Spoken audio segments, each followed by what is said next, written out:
Most people think getting rich is hard. It's not. Staying rich is the hard part. Because wealth isn't built by intelligence alone, it's built by surviving mistakes long enough for compounding to work. We spend almost our entire lives trying to outsmart the market, right? We obsess over strategies, chase the highest returns, and try to literally predict the future. But here is the stark reality. Outsmarting the system? It's a complete illusion. Survival is the only game that actually matters. Part 1. The Invisible Force, Confounding Compounding. You see, our human brains are fundamentally flawed when it comes to money. We are hardwired to think linearly, but we live in an exponential world. Let's do a quick psychological test. On the left, we've got linear math. 8 plus 8, 9 times. You can probably calculate that in your head in, a few seconds. It's 72. But on the right, we have exponential math. 8 times 8, 9 times. Try to calculate that right now. You can't, can you? Your brain just hits a wall. The math becomes literally impossible to visualize. It's over 134 million. This perfectly exposes our bias. Compounding just absolutely breaks our intuition. Small, consistent actions don't just add up, they multiply in ways that completely defy our natural logic. Which brings us to the psychology of the most successful investors in the world. Everyone assumes Warren Buffett's ultimate edge is his genius stock picking. Well, actually, scratch that, it isn't. His true secret? Longevity. He has been investing consistently for 3/4 of a century. He didn't just win, he survived long enough for that impossible exponential math to take over and do the heavy lifting. Part 2. The great filter? Getting wealthy versus staying wealthy. Now this is perhaps the single most dangerous misunderstanding in finance. People automatically assume that acquiring money and keeping money require the exact same skill set. Spoiler alert, they are completely the opposite. Getting wealthy, well, that requires taking risks. It requires extreme optimism. You really have to swing for the fences. But staying wealthy? That requires fear. It requires humility, frugality, and a deep-seated paranoia that what you've built can be taken away in an absolute flash.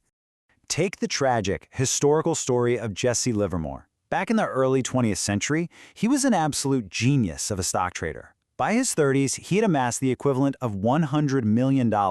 He was incredible at getting wealthy. But he just couldn't turn off the risk-taking.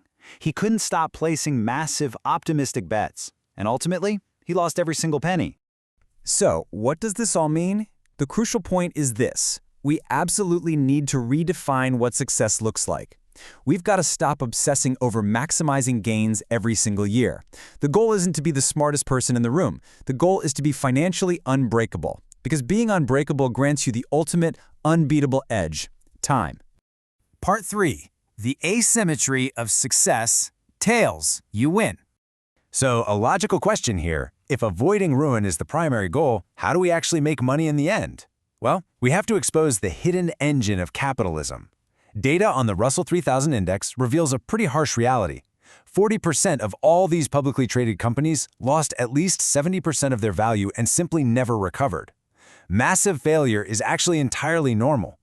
The market's total returns are actually driven by a microscopic sliver of outlier events at the tail end of the curve.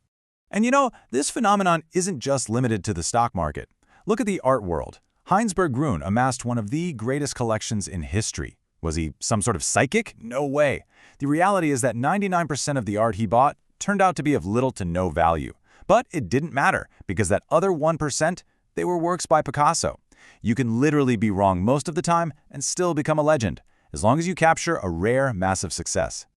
This totally applies to the biggest businesses on Earth, too. Consider Amazon. They have launched hundreds of failed products, but those failures are completely erased by a few massive flukes like Amazon Prime and Amazon Web Services. Just a handful of extreme successes absolutely pay for all the mistakes. As the author and statistician Nassim Taleb points out, having an edge and surviving are two different things. The first requires the second. You need to avoid ruin at all costs. It makes perfect sense, right? You literally cannot capture a massive tail event if you've already been wiped out of the game. Survival absolutely must precede any advantage. Part 4. The resolution: becoming financially unbreakable. It's time to fundamentally shift how we view money. Since it is perfectly normal for things to go wrong, we have to stop trying to beat the game tomorrow and focus purely on surviving it. So how do we do that? First, lower your ego. Stop using extreme leverage and taking on massive debt just to look rich tomorrow. The gap between your ego and your actual income, that is where your wealth is actually built. Second, increase your time horizon. Time is the ultimate currency. When you step back and look at decades instead of days, small, seemingly insignificant steps compound into an absolute force of nature. Real wealth is not about making the most money. It's about staying in the game long enough for compounding to become unstoppable.